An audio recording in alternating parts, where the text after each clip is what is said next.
March is Women's History Month, and our next guest has a timely op-ed arguing that women are the economy's secret weapon. Joining us right now is Joanne Lipman. She is Yale University lecturer, also the author of Next, The Power of Reinvention in Life and Work, and she's a CNBC contributor. And Joanne, this is a pretty interesting article. We have pushed off that recession that everybody thought was coming. You think a big part of that is women in the workforce. You want to explain? Yeah, absolutely. I do think that women are the economy's secret weapon, because if you look at what's happened with women's employment, okay, go back 4 years, first of all, to the beginning of the pandemic, which was actually next week, 4 years ago. Wow.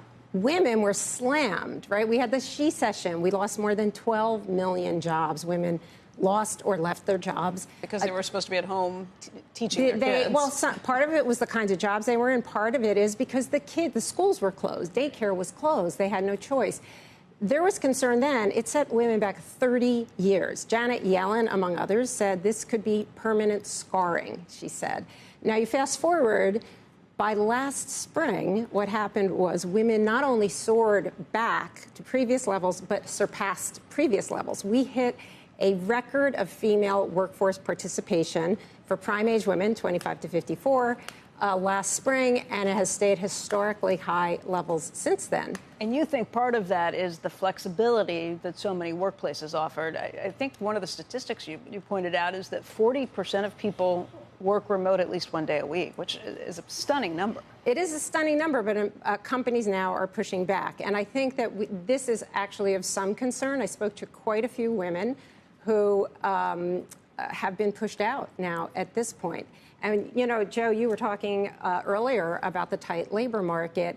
This is one group where the numbers have only increased. And now we're kind of, putting this pressure on. And we have to have sort of a more nuanced look at, because, look, I understand how important it is. We've talked about this before, to be on the premises, to work for culture, for collaboration. But at the same time, we're pushing out an entire group of particularly mothers of young children, parents of disabled kids, who were able to work because of these remote and hybrid options, and now are being squeezed out. Yeah, I've taken both sides of this argument. You have me swayed again with this one. I started thinking about Japan and the problems Japan has had. One of the things that they have riding right now is their hope to get more women into the workforce. And if they don't, there's only so much growth that they can anticipate from that economy. Japan's pretty notoriously difficult in terms of the hours you're expected to work, in terms of what's expected at home for mothers as well. And that's probably a unique difference we have and something that has helped us. It is as well. And there's been a lot of research, actually, on the relationship between women in the workplace and GDP. And Moody's has done this, and various other economists have looked at this. And the figures I've seen are as much as if we just level up women to the level of other developed countries where they have better daycare and federally subsidized daycare, and they have higher levels of workforce participation. If we just leveled up women in the United States, it would add something like $650 billion to GDP every year. But what you're making the argument right now is that companies should be a little more flexible, especially if you're dealing with women or parents who have issues at home. My argument 100% is to have these inflexible return to office mandates.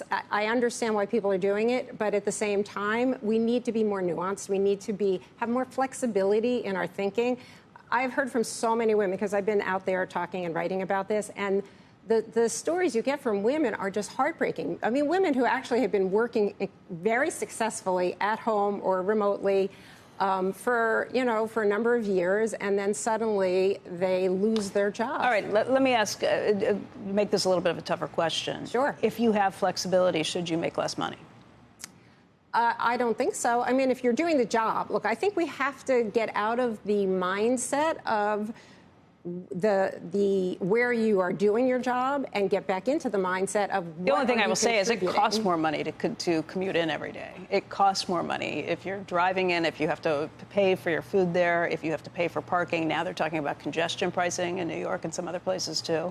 Should you get a reward? Let's turn it from a stick to a carrot. Should you get a reward for showing up every day and paying for and dealing with all that stuff? I think that rather than pay, I do think the reward could be more along the lines of, we'll take care of your parking, or we'll give you, a commuting allowance, right? As opposed to saying you get more, because your job is not worth more for being on the premises. Your expenses might be more, but your job is not. The silver lining is we know how to do it from home now. So for people that can benefit from it and can't do anything else, they should be doing it. All the slackers that don't want to come back, those are the ones that we got to get back here. But we should be able we should be on a case-by-case basis be able to decide. People who need to work at home, let them work at home. People who can come back, get your ass in here. Yeah, I totally agree with you. That's the way it should work. But it should be that we learn how to do it. Let's take advantage of it. Exactly. Yeah. We know how to do it. We're always simpatico. I just say it more bluntly. Always, Joe. Right, exactly. But it is true that, also women are more educated than men. So we know that, women, I've talked to the economists who say, look, women actually, as a group, contribute more to productivity, which is another issue that is of concern. Women have become working moms are very. Okay, let's not go overboard here. I agree with you, Joanne. We don't need to. I don't want to feel badly about myself after this.